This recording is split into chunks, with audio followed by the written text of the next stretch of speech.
टेंसम evaluate limit x tends to 0 sine ax upon bx। इसको भी आपको इवेलुएट करना है। इसके लिए एक फॉर्मूला मैं आपको दूंगी आगे, तो देखिए इसको आपने याद करना है फॉर्मूले को, कि ये बहुत इंपॉर्टेंट है, कई बार हम यूज़ करते हैं।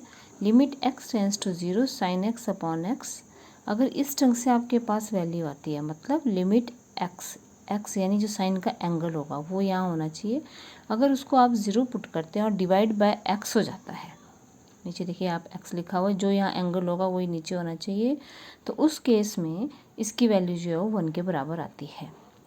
ये भी एक इम्पॉर्टेंट फॉर्मूला है हमारे पास, इस पर बेस्ड क्वेश्चन आते हैं, तो ये आपने याद रखना है।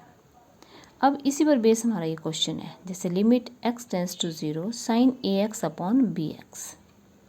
अभी मैंने आपको समझाया कि ये एंगल अगर यहाँ ax है तो नीचे भी ax होना चाहिए और यहाँ भी ax होना चाहिए।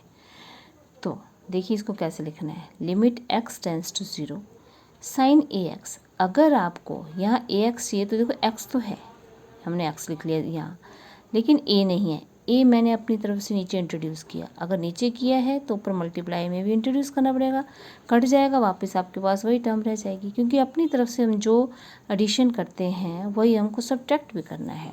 ये एडिशन की बात हो रही है। अगर मैंने नीचे डिवाइड में लिखा है तो वही टर्म मुझे मल्टीप्लाई में भी लिखनी पड़ेगी, क्योंकि क्वेश्चन तो वही रहना चाहिए जो बेसिक है।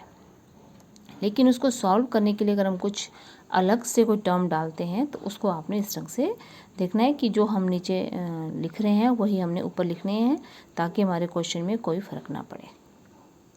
तो ये लिख लिया हमने, ये इंट्रोड्यूस कर लिया, बी मैंने लिख लिया क्योंकि बी एक कांस्टेंट है।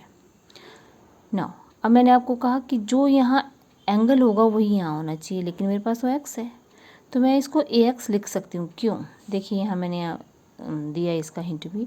अगर x टेंस टू 0 है, विच इम्प्लाइज अगर आप a से दोनों ओर मल्टीप्लाई कर देते हैं ax, तो यहाँ भी मल्टीप्लाई होगा। a को अगर 0 से मल्टीप्लाई किया है तो क्या आएगा? 0 ही आएगा। तो हमारी लिमिट में भी इसमें कोई फ़र्क नहीं पड़ेगा। तो अगर यहाँ a आपको चाहिए तो आप बेझिझक लिख सकते हैं a। अगर x टेंस टू 0 है तो it means ax also tends to 0 होना चाहिए।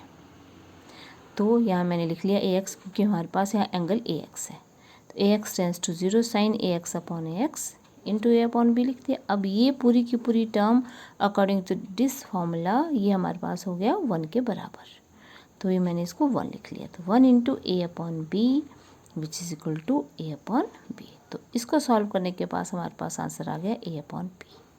तो भी एक इम्पॉर्टेंट सम में आते हैं इस तरह के सम। इसके लिए आपको ये दो चीज़ें अच्छे से याद रखनी है।